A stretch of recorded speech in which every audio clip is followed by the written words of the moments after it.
సహోదరి సహోదరులారా, ప్రభువైన యేసుక్రీస్తు నామములో హృదయపూర్వక వందనాలు. ముందుగా ఇంత మంచి సమయాన్ని ఇచ్చిన తండ్రి అయిన దేవునికి ప్రభువైన క్రీస్తు ద్వారా కృతజ్ఞతాస్తుతులు చెల్లిస్తున్నానండి. అందరు బాగున్నారండి?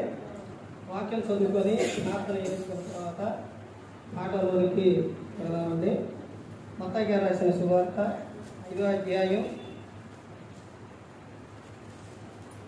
మత్తయి గారు రాసిన సువార్త 5వ అధ్యాయం 1వ వచనం నుంచి. ఆయన ఆ జనసమూహములను చూచి కొండ ఎక్కి కూర్చుండగా ఆయన శిష్యులు ఆయన యొద్దకు వచ్చారు. అప్పుడు ఆయన నోరు తెరిచి ఇలాగూ బోధింపసాగారు. ఆత్మ విషయమై దీనులైన వారు ధన్యులు, పరలోక రాజ్యం వారి. ప్రార్థన. పరలోకమందున్న మా తండ్రి, పరిశుద్ధ ప్రేమ గల తండ్రి, గొప్ప తండ్రి, ప్రభువా, అయ్యా మీ ప్రియ కుమారుడు యేసుక్రీస్తు ప్రభువారి ద్వారా కృతజ్ఞతాస్తుతులు చెల్లిస్తున్నాము. ఆయన ఏ ఆరాధన క్రమంతట్లో మీరు నడిపించండి. వాక్యం బోధించుండగా ఈ లోక సంబంధమైన జ్ఞానంతో కాకుండా మీ జ్ఞానంతో మాట్లాడే భాగ్యం దయచేస్తారని మా ప్రభువైన యేసుక్రీస్తు నామమున వేడుకుంటున్నాం తండ్రి. ఆమేన్. ప్రభువైన యేసుక్రీస్తు నామములో హృదయపూర్వక వందనాలండి. దేవుని కుమారుడు యేసుక్రీస్తు ప్రభువారి లోకానికి వచ్చిన తర్వాత పరలోక రాజ్యం సమీపిస్తుంది కనుక మారు మనసు పొందమని ప్రకటింప మొదలుపెట్టాం. అంశం: ఎవరు ధన్యులు? ఇది ఎవరు ధన్యులు? ఎవరు ధన్యులు? కొన్ని విషయాలు చెప్పండి. ఎవరు ధన్యులు? దేవుడు కోరుకుంది మానవుని విషయంలో ఏంటి అని అంటే, నీవు ధన్యుడుగా ధన్యురాలుగా నువ్వు ఉండాలి.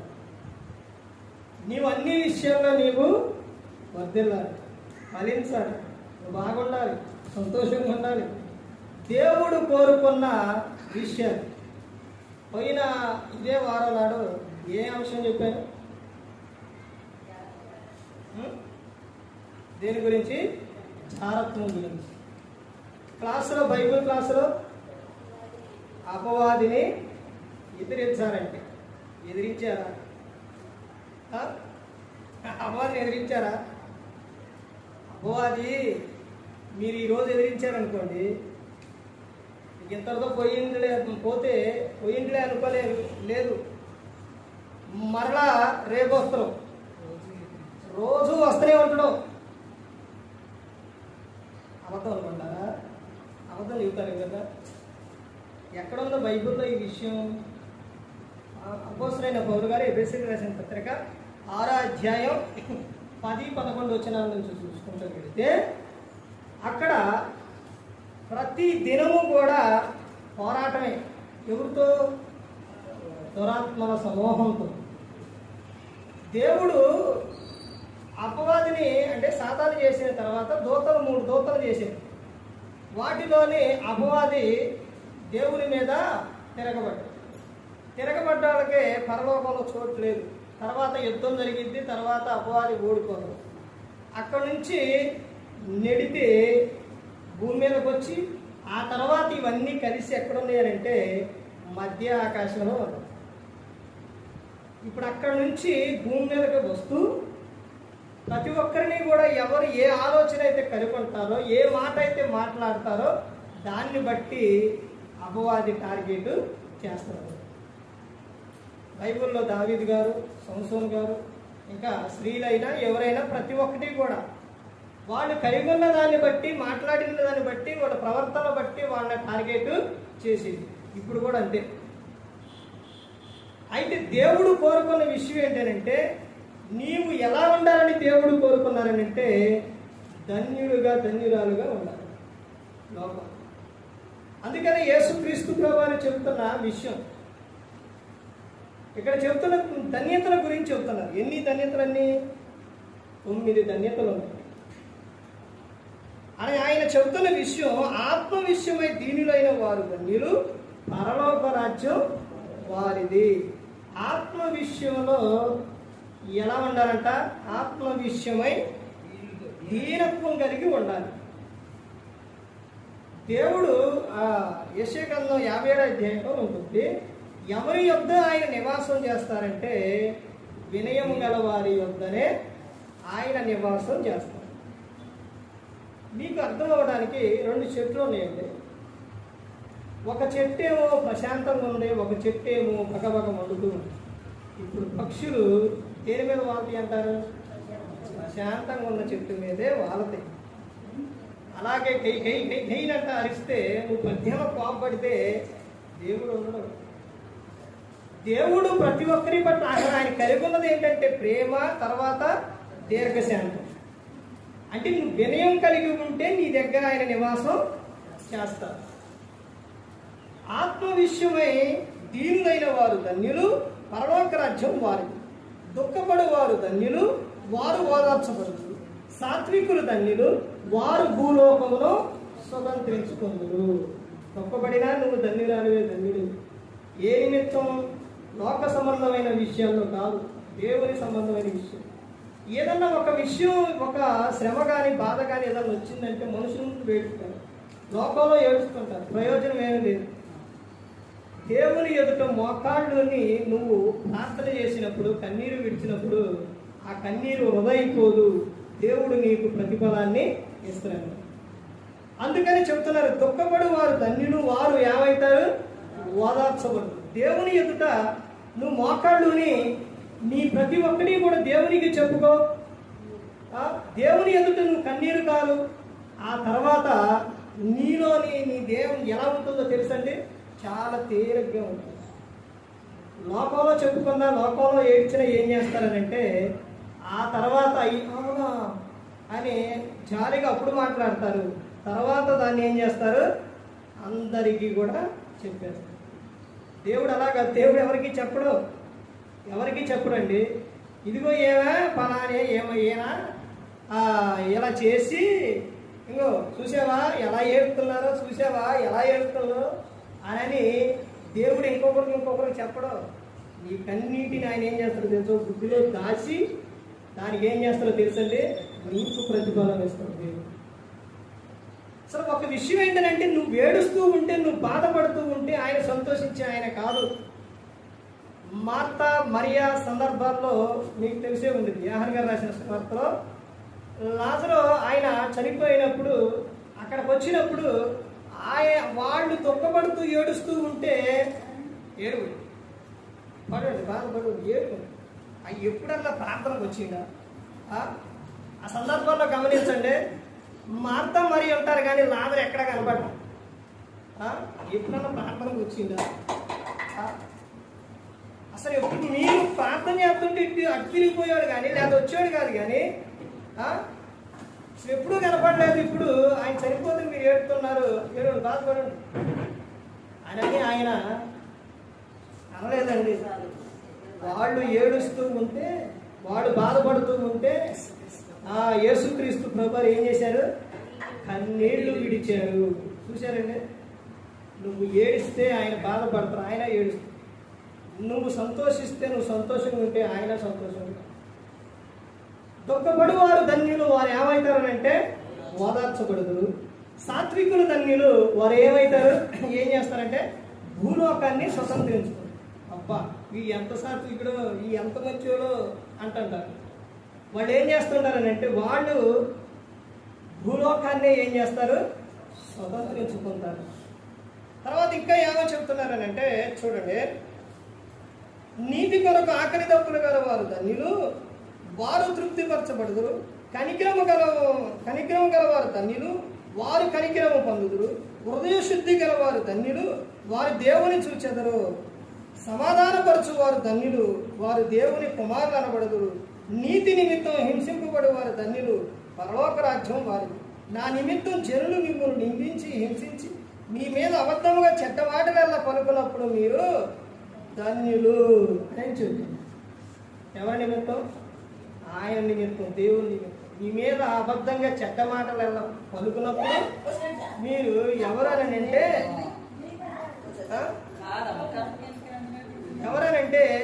ధన్యులు అని చెబుతూ ఉన్నారు.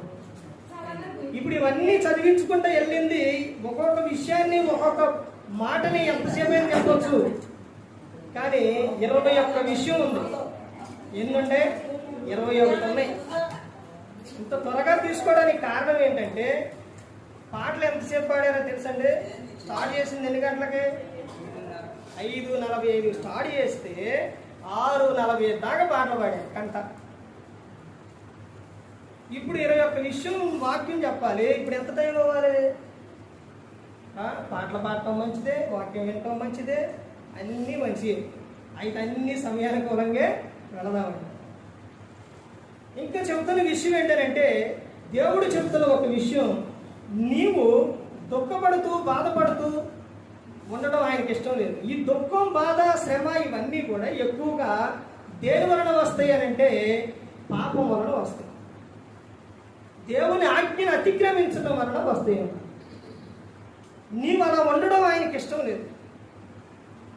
నీవు ఆయన మాట విని నువ్వు సంతోషంగా ఉండాలి అని చెబుతుంది. తల్లిదండ్రులు ఏం కోరుకుంటారు పిల్లల విషయాల్లో? వాళ్ళు మేము చెప్పినట్టు విని వాళ్ళు సంతోషంగా ఉండాలి అని అనుకుంటారు. అంతేనే కానీ మా మాట వినకుండా వాళ్ళు దూరంగా వెళ్ళిపోయి వాళ్ళు బాధపడాలని తల్లిదండ్రులు కోరుకున్నారు. దేవుడు కూడా అంతే. అంతకన్నా ఈ లోకంలో తల్లిదండ్రుల కన్నా ఎక్కువ ఆయన ప్రేమిస్తారు. వీళ్ళు ఏంటంటే ప్రేమిస్తారు కానీ ఇక్కడ వరకే చూపిస్తారు ఎప్పుడైనప్పటికీ.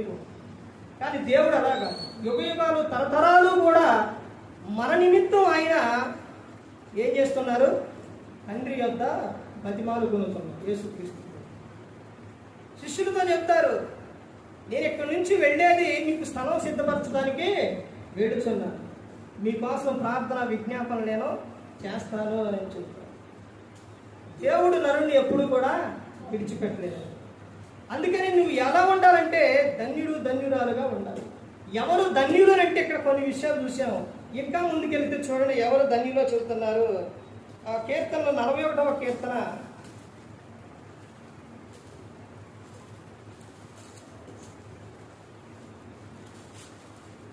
41వ కీర్తన 1వ వచనం, వేదనను కటాక్షించువాడు ధన్యుడు, ఆపత్కాలమందు యెహోవా వానిని తప్పించును. వేదనను కటాక్షించువాడు ఎవరంట? ధన్యుడు. వేదనను కటాక్షించే విషయాల్లో, వారిని చూసే విషయాల్లో అది ఏది కూడా వృధా పోదండి. అప్పుడు నువ్వు అలా వాళ్ళని కటాక్షించినప్పుడు కింద ఏమని చెప్తున్నారంటే ఆపత్కాలమందు యెహోవా నిన్ను ఏం చేస్తారంట? వారిని తప్పించును. నువ్వు వేదనని కటాక్షిస్తున్నావు, ఆ తర్వాత నీకు ఆపద వచ్చింది. ఆపత్కాలమందు దేవుడు నిన్ను ఏం చేస్తారంట? తప్పిస్తారంట. తర్వాత 2వ వచనంలో యెహోవా వారిని కాపాడి బ్రతికించును, భూమి మీద వాడు ధన్యుడగును, వాని శత్రువుల ఇచ్చుకు నువ్వు వారిని అప్పగింపవు. చూసారండి ఏం చేస్తున్నావు అంటే దేవుని నిమిత్తం చేసేది, దేవుడు చెప్పింది చేసింది ఏ ఒక్కటి కూడా వృధా పోదండి, ఏ ఒక్కటి పోదు. తర్వాత ఇంకో విషయం చూడండి, ఆ కీర్తన గ్రంథం ఇదందరికీ తెలిసిన విషయమేనండి, ప్రతి ఒక్కరికి కూడా తెలిసిన విషయం. కీర్తన గ్రంథం 1వ అధ్యాయం 2వ వచనం, యెహోవా ధర్మశాస్త్రం నందు ఆనందించుచు దివారాత్రము దానిని ధ్యానించువాడు ధన్యుడు. యెహోవా ధర్మశాస్త్రంలో ఎలా ఏం చేయాలంట? ఆనందించాలండి. బాధతో కాదు, దుఃఖంతో కాదు. ఈ వాక్యాన్ని ఏం చేయాలి, ఎలా ధ్యానించాలంటే ఆనందముతో. ఆనందంతో దేవుడు కోరుకుంది అది. నీలో ఏముండాలంటే ఆనందం ఉండాలి. అందుకనే అపోస్తలుడైన పౌలు గారు ఎఫెసీయులకు రాసిన పత్రిక 4వ అధ్యాయం 4వ వచనంలో చెబుతారు. ఏమని చెబుతారు? ఎల్లప్పుడూ ప్రభువునందు ఆనందించుడి, మరలా చెప్పుదును ఆనందించుడి. ఎక్కడేమని చెప్తున్నారు? ఆనందం. నువ్వు బాధతోనే దుఃఖంతోనే మా అమ్మ చదవన్నా, మా నాన్న చదవన్నా, సేవకులు చదవమన్నారు అని అలా బాధతో కాదండి. వాక్యాలు ఎలాగంటే ఆనందంతో సంతోషంతో చదవాలి, ఆనందంతో ధ్యానించాలి. ఎప్పుడని చెప్తున్నారనంటే యెహోవా ధర్మశాస్త్రమును ఆనందించుచు దివారాత్రము దానిని ధ్యానించువాడు ధన్యుడు అని చెబుతాడు. వాక్యం అంటే ప్రతి దినము కూడా చదవచ్చు, కానీ ఎక్కువ సమయం చదవాలి అని అంటే చాలా మందికి కుదరకపోవచ్చు. కానీ దివారాత్రుడు ఏం చేయాలి? ధ్యానించవచ్చు. ధ్యానించడం అంటే ఏంటి? ఆలోచించాలి. అర్థమవుతుందండి? దివారాత్రులు చేసే ప్రతి ఒక్క పనిలో కానీ ప్రతి ఒక్క విషయంలో కానీ వాక్యాన్ని ఏం చేయొచ్చు? ధ్యానించవచ్చు. అలా చేస్తే నువ్వెవరు అంట? ధన్యుడివి, ధన్యురాలు. తర్వాత ఇంకో విషయం చూడ, ఇంకా ముందుకెళ్తే ఏమని చెప్తున్నారు అంటే, కీర్తనలు 128వ కీర్తన 128వ కీర్తన 1వ వచనం నుంచి, యెహోవా యందు భయభక్తులు కలిగి ఆయన త్రోవల యందు నడుచు వారందరూ, ఏమన్నా పనికి మానవులు దరిద్రులు అన్నండి అనలేదు. ఇప్పుడంట ధన్యులు. యెహోవా యందు భయభక్తులు, భయము ఉండాలి, భక్తి కూడా ఉండాలి. ఈ రెండు కలిగి ఉండి ఆయన త్రోవల యందు నడిచినప్పుడు ఎవరంట? మీరు ధన్యులు. అలా నడిస్తే వచ్చే ఆశీర్వాదం ఏంటో కింద వచనాల్లో కనపడుతుంది. నిశ్చయముగా ఏమని చెప్తున్నారు? నీవు నీ చేతుల కష్టాల చేతులను అనుభవించదు, నీవు ధన్యుడు, నీకు మేలే కలిగింది. చూశారండి? ఆయన చెప్పినట్టు వింటే చాలా మంది అనుకుంటారు, ఎలా ఉంటాం? ఆయన చెప్పినట్టు ఆయన మార్గంలో, ఆయన ఆజ్ఞల్లో, ఆయన ఎందుకు భయభక్తులు కలిగి ఉండడం అంటే ఇది మామూలు విషయం, సామాన్యమైన విషయం కాదు, ఏడంటాం అనుకుంటారు. కానీ అలా ఉంటే, ఆయన ఎందుకు భయభక్తులు కలిగి ఉంటే నీకు ధన్యుడువు, తర్వాత నీకు మేలు కలిగిద్ది. తర్వాత చెబుతున్న విషయం, నిత్యముగా నీవు నీ చేతులు కష్టాల చేతులను అనుభవించదువు, నీవు ధన్యుడువు, నీకు మేలే కలిగింది. ఆయన ఎందుకు భయభక్తులు. తర్వాత ఏమని చెప్తున్నారు? నీ లోగడి నీ భార్య ఫలించు ద్రాక్ష వలె ఉండును, నీ భోజనము బల్ల చుట్టూ నీ పిల్లల ఒలేవ మొక్కల వలె నుండు, యెహోవా యందు భయభక్తులు గలవాడు ఎలాగో ఆశీర్వదింపబడును. అలాగ ఆశీర్వదింపబడతారు. ఇంటి యజమానుడు దేవుని యందు భయభక్తులు కలిగి ఉంటే భార్య, పిల్లలు, ఆ కుటుంబం ఎలా ఆశీర్వదింపబడుతుందో ఇక్కడ చెబుతున్నా. ఇది అక్కడితో అయిపోలేదండి, అంతటితో అయిపోలేదు. నువ్వు భయభక్తులు కలిగి ఉంటే నీ భార్య, నీ పిల్లలు ఎలా అయితే వర్ధిల్లారో, ఇది అక్కడితో అయిపోలేదు. ఎంత దూరం వెళ్ళిపోయిందో తెలుసండి? ఎంత దూరం వెళ్ళిపోతుందో తెలుసండి? కింద వచనాల్లో చూడండి ఏమని చెప్తున్నారు? నీ పిల్లలను నీవు చూచెదవు. ఏమని చెప్తున్నారు? నీ పిల్లలను నీవు చూచెదవు అంటే నువ్వు కన్నా వాళ్ళకి వివాహం అయిన తర్వాత వాళ్ళ పిల్లలు నువ్వేం చేస్తావు? చూస్తున్నావు. ఎంత ధన్యకర విషయం అండి. చూడండి, ఒక్కటే చేసేది ఏంటది? ఆయన యందు భయభక్తులు కలిగి ఉంది. తర్వాత ఇంకా ముందుకెళ్తే ఆయన చెబుతున్నారు, ప్రకటన గ్రంథం చూడండి, ప్రకటన గ్రంథం 1వ అధ్యాయం 3వ వచనం, సమయము సమీపించినది కనుక ఈ ప్రవచన వాక్యముల చదువువాడును వాటిని విని ఇందులో రాయబడిన సంగతులను గైకొను వారును ధన్యులు. ఇక్కడ ఎన్ని విషయాలు చెప్పారు? ఒకటి చదువువాడును, రెండోది ఏంటి? గైకొనువారు. ఒకటి చదివేవారు కూడా ఎవరంట? ధన్యులు. వీటిని గైకొనేవారు కూడా ఎవరంట? ధన్యులు. సమయం ఇంకా ఉందా? లేదే కాదు. అందుకని ఈ వాక్యాలు చదివేవారు వారు కానీ గైకొనేవారు కానీ వారు ఎవరనంటే ధన్యులు అని చెబుతున్నారు. ఇంకా ముందుకెళ్తే చూడండి, ఇంకా ఏమని చెప్తున్నారు? అక్కడే చెప్తున్నారు కదా, యోబు గ్రంథం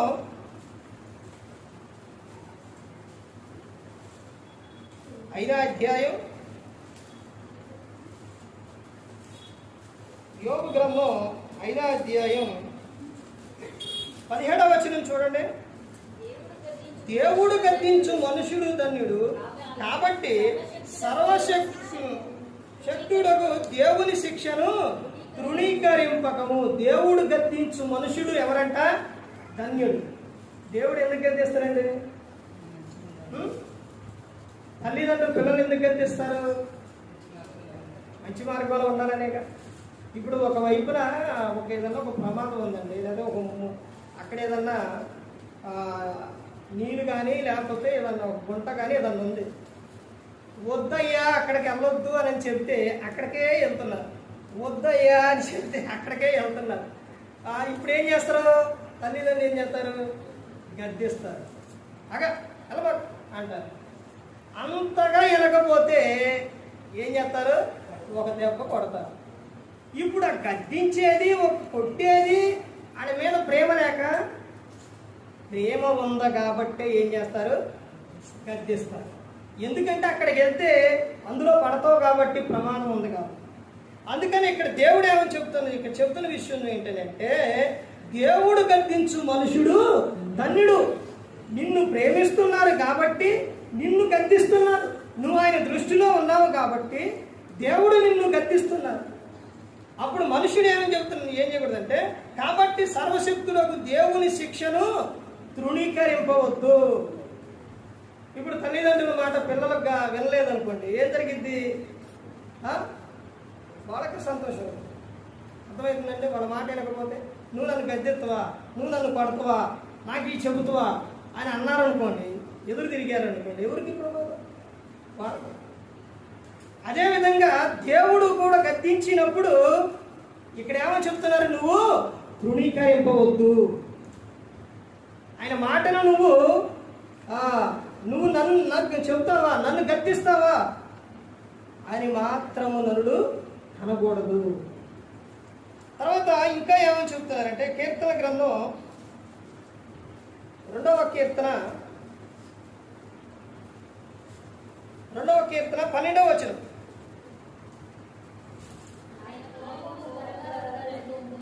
ఆయన కోపం త్వరగా రగులుకొను, కుమారుడు ముద్దు పెట్టుకోండి, లేని ఎడల ఆయన కోపించును, అప్పుడు మీరు త్రోవ తప్పి నశించెదరు, ఆయనను ఆశ్రయించు వారందరూ ధన్యులు.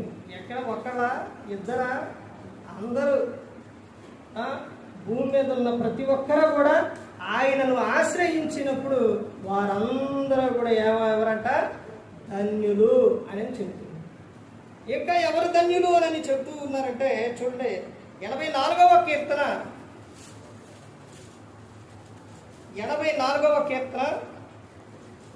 4వ వచనం చూడండి.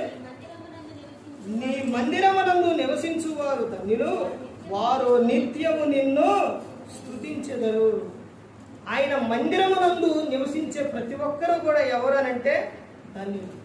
ఒక ఆదివారం ఆరాధన కానీ, క్లాసుకు కానీ, లేకపోతే ప్రార్థన అన్నప్పుడు ఉపవాస ప్రార్థన కానీ, వీటన్నిటికీ వచ్చేవారు అంటే మందిరమునందు ఉన్నవారు, నివసించేవారు, వీళ్ళందరూ కూడా ఎవరు అని చెప్తున్నారంటే ధన్యులు. వారు నిత్యము నిన్ను ఏం చేస్తారంట? స్తుతించెదరు. ఆత్మ సంబంధమైన విషయం ఉంది, శరీర సంబంధమైన విషయం కూడా. తర్వాత ఇంకా చెప్తున్న విషయం, సామెతలు 8వ అధ్యాయం, సామెతల గ్రంథం, సామెతలు అండి 8వ అధ్యాయం, సామెతలు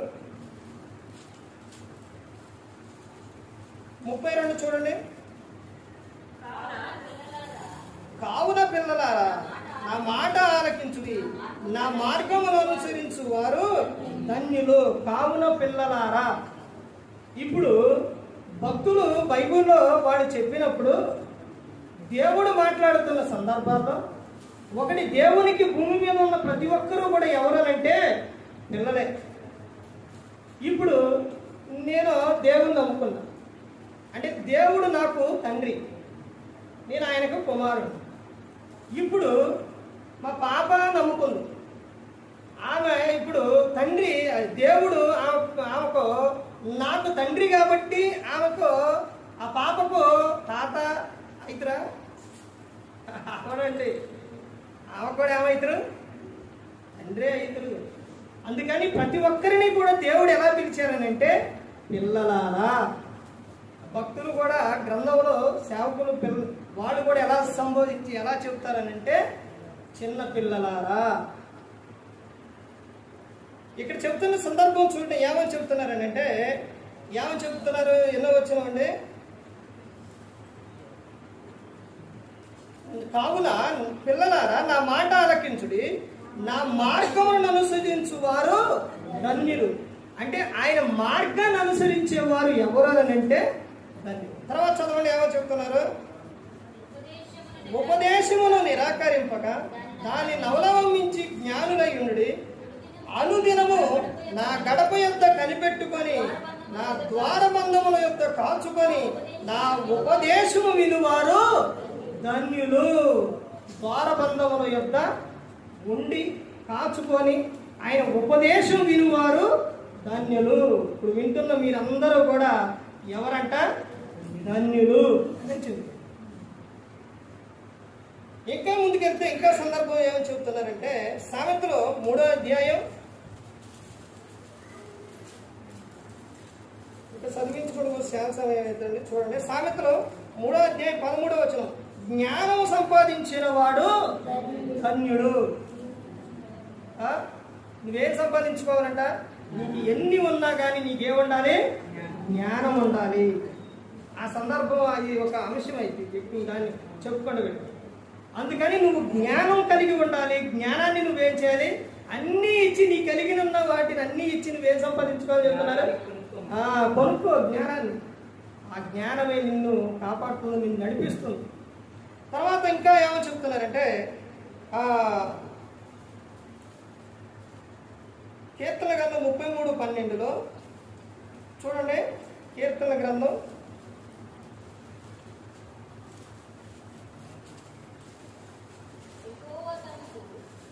యెహోవా తమకు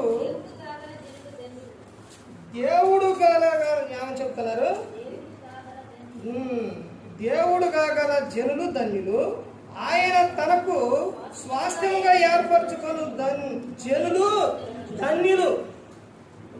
ఇప్పుడు ప్రభుత్వం వారు అంటే కొంత స్థలం ఇచ్చి ఇది ఎవరిదని, ఇది మీది అమ్మారంటే ఇది మీది అని చెప్తే అంటే వాళ్ళు ఏం చేశారు? మీకు దాన్ని స్వాస్థ్యంగా ఇచ్చేసారు.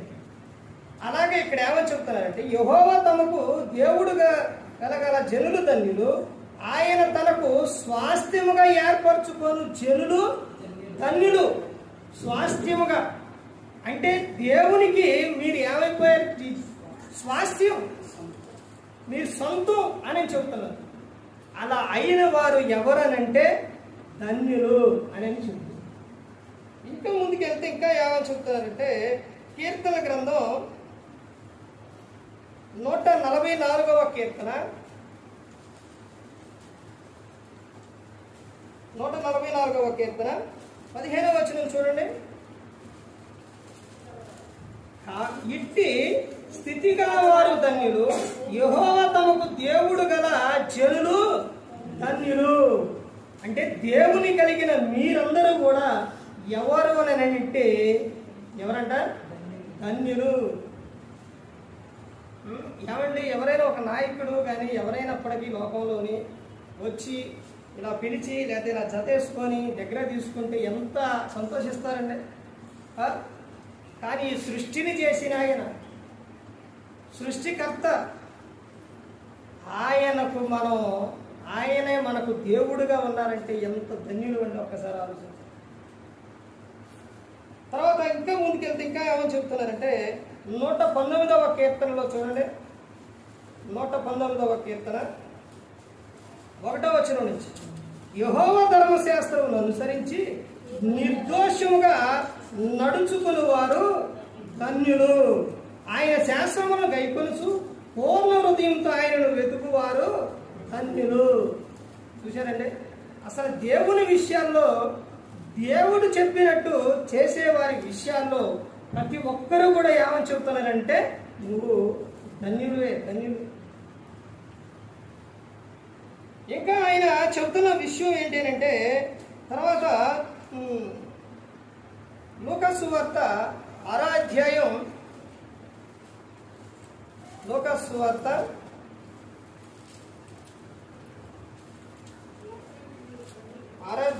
ఎన్నో వచ్చినమ్మా 20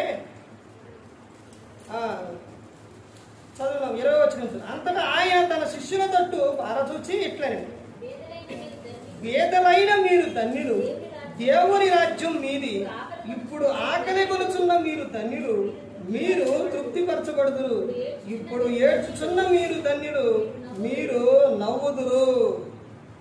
మనుష్య కుమారుని నిమిత్తం మనుషులు మిమ్మల్ని ద్వేషించి వెలివేసి నిందించి మీ పేరు చెడ్డదని కొట్టివేయినప్పుడు మీరు ధన్యులు. మనుషులు దేవుని నిమిత్తం మీ పేరు చెడ్డదని ఏం చేశారట?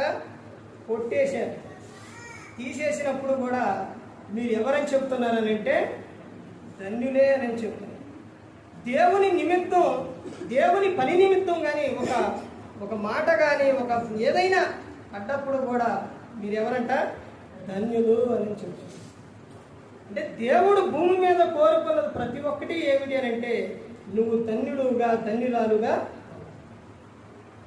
ఎవరు ధన్యులు అన్నది ఇన్ని విషయాలు గ్రంథంలో ఉన్నాయి.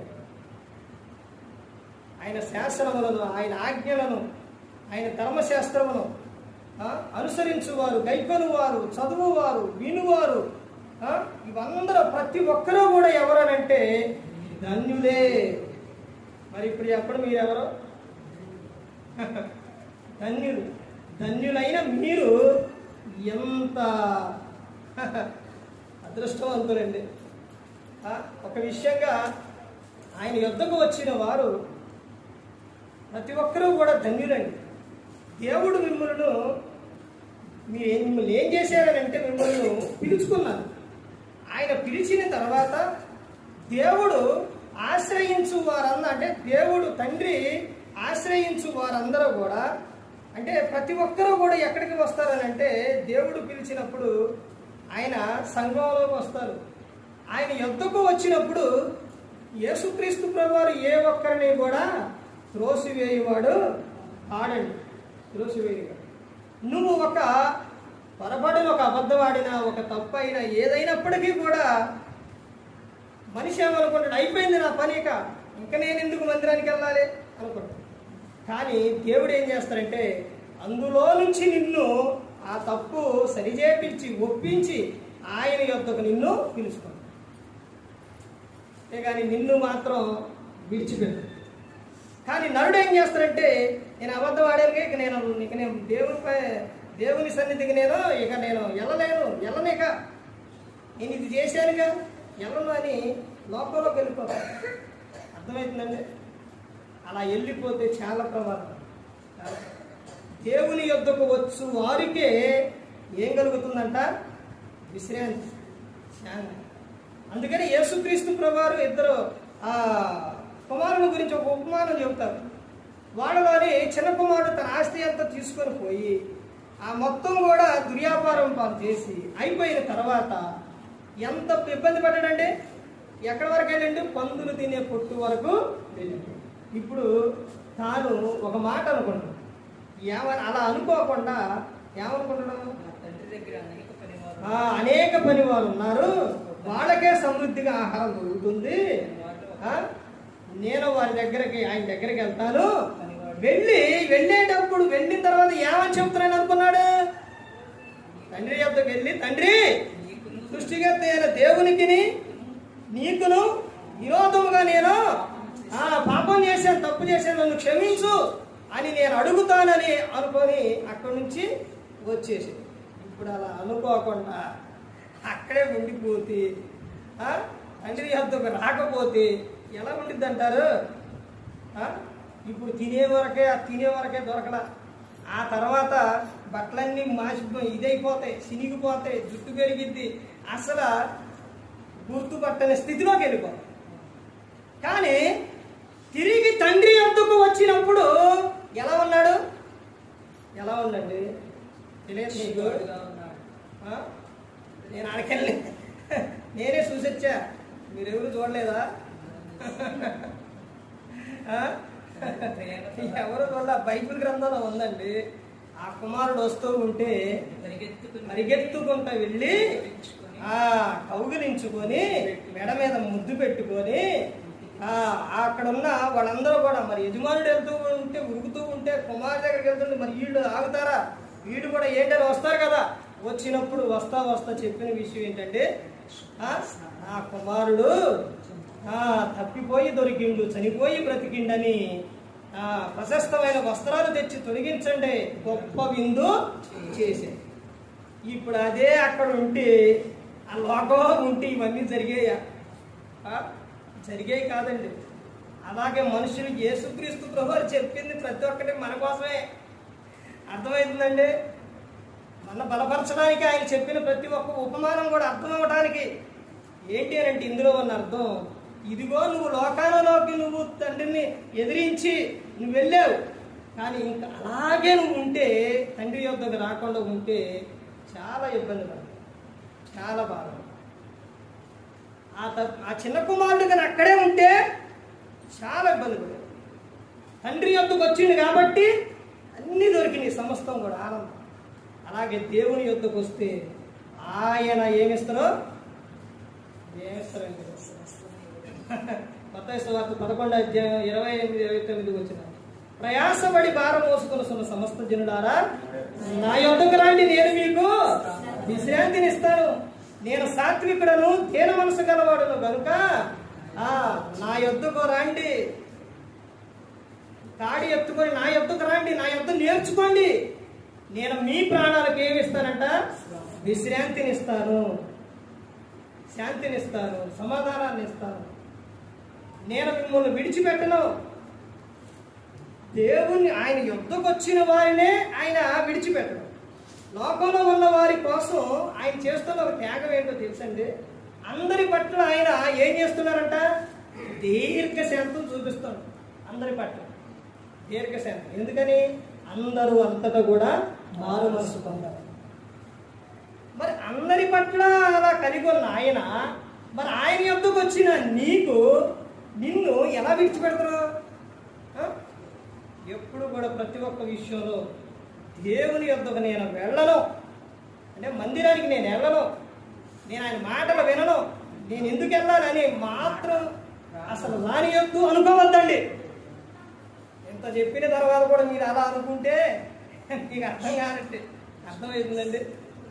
మీరు ఎవరనంటే ధన్యులు, ఆయన యొద్దకు వచ్చిన ఆయన గడప యొద్ద కనిపెట్టుకొని ఆయన మాటలు వినువారు అందరూ కూడా ధన్యులు. మీరందరూ ధన్యులండి. ఆ ధన్యకర జీవితం ఎల్లప్పుడూ కూడా మీలో ఉండును గాక. ఏమండి, ఎందుకని చెబుతున్నానంటే ఈ విషయం ప్రతి ఒక్కరూ కూడా ఈ భూమి మీద ధన్యకరమైన జీవితమే ప్రతి ఒక్కరూ కూడా జీవిస్తారు. యేసుక్రీస్తు ప్రభువు చెప్పారు, యోహాను సువార్త 15:7 నా యందు మీరును మీ యందు నా మాటలు నిలిచి ఉన్న ఎడల మీకేది ఇష్టమో అడుగుడి, మీరు బహుగా ఫలించాలి. అలా ఫలించడం వలన నా తండ్రి మహిమపరచబడును, మీరు నా శిష్యులగుదురు అని చెబుతున్నాను. యోహాను గారు రాసిన పత్రికలో, ప్రియుడా నువ్వు ఆత్మలో వర్ధిల్చున్న ప్రకారం సౌఖ్యంగా నువ్వు అన్ని విషయాల్లో నువ్వేమవ్వాలి? వర్ధిల్లాలి. క్రీస్తుని ఆయన యొద్దకు వస్తే మాకు దీవెన, ఆశీర్వాదం అని ఈ లోకంలో ఉన్నంత వరకు ఈ జీవిత కాలం మట్టుకే క్రీస్తుని నమ్ముకుంటే మీరు అందరికన్నా ఏమవుతారంట? దౌర్భాగ్యులు అవుతారు. ఆయన యొద్దకు వచ్చినప్పుడు ఒకటి గమనించండి, నా నీతిని రాజ్యాన్ని మొదట మీరు ఎత్తకండి, మిగతా అన్నీ నేను చూసుకుంటా, నేను ఇస్తానని చెప్తాను. ఆ తర్వాత నువ్వు ఆయన యొద్దకు వచ్చినప్పుడు నీకు దీవెనకరంగా ఉంటుంది. ఆ తర్వాత నువ్వు లోకం విడిచినప్పుడు కూడా ఎక్కడంటావు? పరలోకంలో ఆయనతో పాటు యుగ యుగాలు తరతరాలు. ఈ విషయం ఎక్కడ చెప్పారనంటే యోహాను గారు రాసిన సువార్త 3:16-17 ఉంటుంది. ఆయన కుమారుని లోకానికి పంపించింది ఎందుకనంటే అందరూ ఆయన పట్ల విశ్వాసం ఉంచాలి. ఆ తర్వాత ఆయన లోకంలో పంపించింది ఎందుకనంటే తీర్పు తీర్చడానికి కాదు, అందరూ కూడా రక్షణ పొందాలని, అందరూ రక్షింపబడాలని ఆయన కుమారుని లోకానికి పంపించారు. మరి తీర్పు ఎప్పుడండి? 100 తీర్పు ప్రతి ఒక్కరు కూడా ఈ దేహంతో జరిగించిన ప్రతి ఒక్క దానికి మనిషి కుమారుడి ఎదుట నిలబడ్డప్పుడు అప్పుడు లెక్క చెప్పాలి. అర్థమైందండి? ఇప్పుడు తీర్పు తీర్చడు. ఇప్పుడు నువ్వు రక్షణ పొందాలి, ఆయన నందు ఉండాలి. కానీ లోకం విడిచినప్పుడు అప్పుడు చెబుతాడు. అర్థమవుతుందండి? అందుకని ప్రతి ఒక్కరూ కూడా ఆయనతో పాటు ఉండే వారిగా ప్రతి ఒక్కరు కూడా ఉండాలి. అందుకనే ఆయనతో సహవాసం చేయటకు ఆయన కుమారుణ్ణి ఈ లోకానికి పంపించారు. ఏ ఒక్కరు కూడా నశించి నరకానికి వెళ్ళిపోకూడదని యేసుక్రీస్తు మనందరి కోసం శిలువలో ఆయన తన ప్రాణాన్ని పెట్టింది. మరి ఈ విధంగా నిలబెట్టి మాట్లాడించిన తండ్రి అయిన దేవునికి కృతజ్ఞతాస్తుతులు చెల్లిస్తూ, ఇంతవరకు శ్రద్ధగా ఉన్న మీకు ప్రభు పేరున హృదయపూర్వక వందనాలు చెల్లిస్తూ ఈ మాటను ముగిస్తాను. అందరికీ వందనాలు.